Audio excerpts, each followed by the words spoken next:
سلامونه ملګرو، هیله لرم چې روغ جوړ وئ. نن به تاسو سره د بټوو باره کې معلومات شریکوم.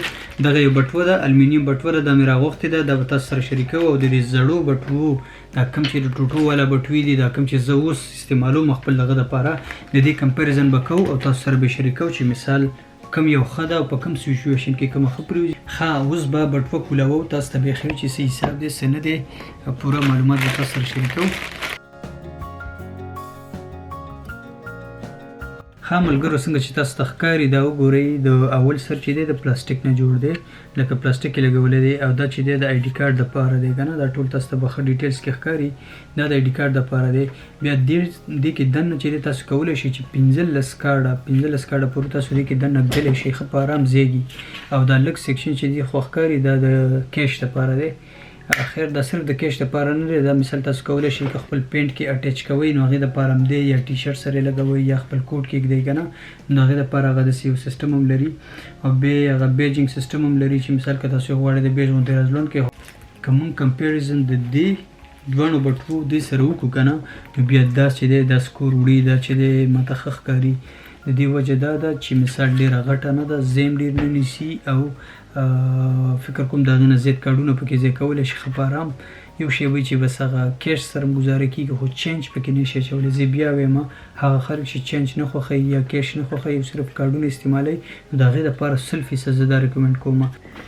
که د دې بټوې او د دې بټوې کمپیریزن وکړو، دا هم چې ده تقریبا همدې سره نږدې، دا صرف کارډونه پکې ږدل کېږي، کیش پکې ډېر لږ ږدل کېږي او چینج خو اصلاً امکان نه لري.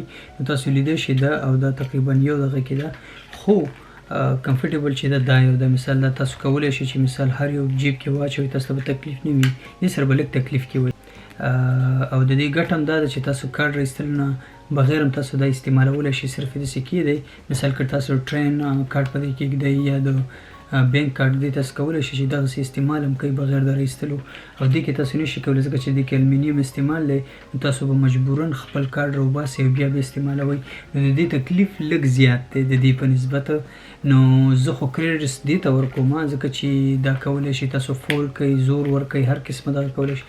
دې سره به یې داسې نه کېږي، تاسو نشئ کولی چې مثال د پاسه به کښېنئ یا که مثال په شاته جیب کې میښې وي که نه، نو تکلیف کې به ورسره وئ. او که نه همدغسې بیل جیب کې ږدئ او غواړئ مثال نن سبا هغه د سټایل لپاره کې استعمالوئ، نو بیا ډېره زیاته دا ریکمنډ کوم ځکه چې زه نن سبا ډېر خلک وینم چې دغه استعمالوي او ډېر ښایسته هم ده. زما خپله هم ډېره زیاته خوښه ده. یو بل شی زه تاسو ته ویل غواړم، د دې بټوې چې دی موبایل سره نه لګي، پوه شوئ. معنا دا ده که تاسو موبایل استعمالوئ په موبایل لپاره او د بیګ دپاره چې دی هغه یو بټوه استعمالوئ، نو هغې به مشکلات زه تاسو ته وښیم ځکه چې دا سکرین سکریچ کولی شي، ځکه چې دا المونیم دی او بیا چې دی مثال سکرین سره لګېږي، نو فکر کوم سکرین به خرابوي، خامخا به خرابوي.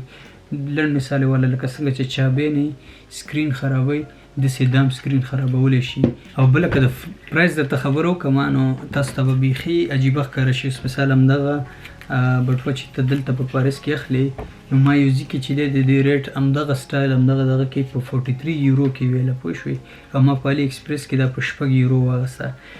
نو تاسو خپله کمپیریزن کولی شئ چې مثال څومره فرق پرېوځي د دې ځای په ریټ کې او د چین په ریټ کې. ښه، نو بیا تاسو هم راته ووایئ چې ستاسو په دې ټولو بټوو کې کومه بټوه خوښه شوه او تاسو کومه استعمالوئ. کیدای شي تاسو دا غټې بټوې استعمالوئ چې ډېرې زبردستې دي، ټولو نه ښه، لکه هغه معلومات مو په همدې کې ږدلی شو ځکه دا نور چې دی لیمیټډ دي. او که نه دا وړې استعمالوئ او که داسې المونیم والا استعمالوئ، دې باره کې ستاسو څه رایې ده، څه فکر لرئ، نو موږ سره شریک کړئ په کمنټ کې. هیله لرم چې دغسې دا ویډیو خوښه شوې وي، دغسې به نور ویډیوګان هم تاسو سره شریکوو. او د لوی الله په امان.